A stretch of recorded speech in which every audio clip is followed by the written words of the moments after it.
અમારો હક છે વિરોધ કરવાનો.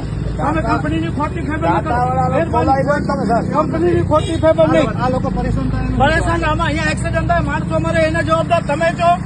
કોને કીધું હું જવાબદાર? તો તમે કેમ આમાં આંગળી કરો? ખોટી આંગળી નહીં કરવાની.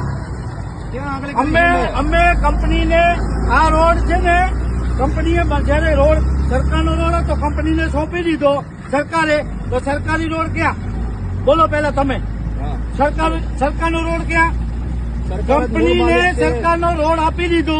જગ્યાની મૂળ માલિક સરકાર જ છે. બધી જગ્યાની મૂળ માલિક સરકાર. અમને લેખિતમાં ઈ જ જોઈએ છે. અમે ઈ જ માંગ્યું છે, બીજું કાંઈ નથી તો માંગ્યું. નામદાર સરકાર પાસે જાઓ ને. માંગ્યું છે, કલેક્ટરે ઓર્ડર કર્યો છે મામલેદારને કે રોડ સંબંધિત કચેરીને સોંપો. અમારી પાસે પુરાવા છે. અમે કંપનીને આપ્યા છે, આપને આપ્યા છે, કલેક્ટર સાહેબને આપ્યા છે, હવે મામલેદાર જવાબદારી સાહેબને આપ્યા છે. હવે જવાબદારી કંપનીની જ રોડ બનાવવાની. કંપની એમ જ બનાવે છે. કંપની બનાવે અથવા સરકાર બનાવે, ગમે એ બનાવે. અમે કહીએ છીએ ને, અમે ક્યાં બીજું કઈ કહીએ છીએ? આ સરકાર બનાવે. આજે 10 વર્ષ થઈ ગયા, રોડ રિપેરિંગ નથી થયો, નથી બન્યો, એક્સિડન્ટ થાય છે એટલે શું? અમે મિટિંગ કરી છે પોલીસની હાજરીમાં.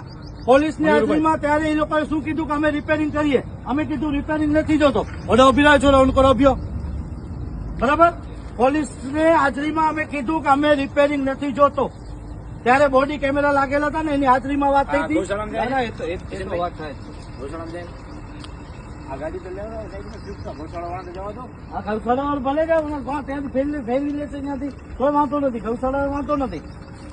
રાત્રે સંજયસિંહ ને બધા આવ્યા હતા. એ કીધું કંપની વાળા લખી આપવા તૈયાર છે, બસ અમને આપી દે હમણાં પૂરું. તો કંપની વાળાને બોલાવો ને, લેખિતમાં આપી દે. તમે કહો, અમે શું કામ કહીએ? તમે કહો. ફોન કરો કે આવી જાય લેખિતમાં.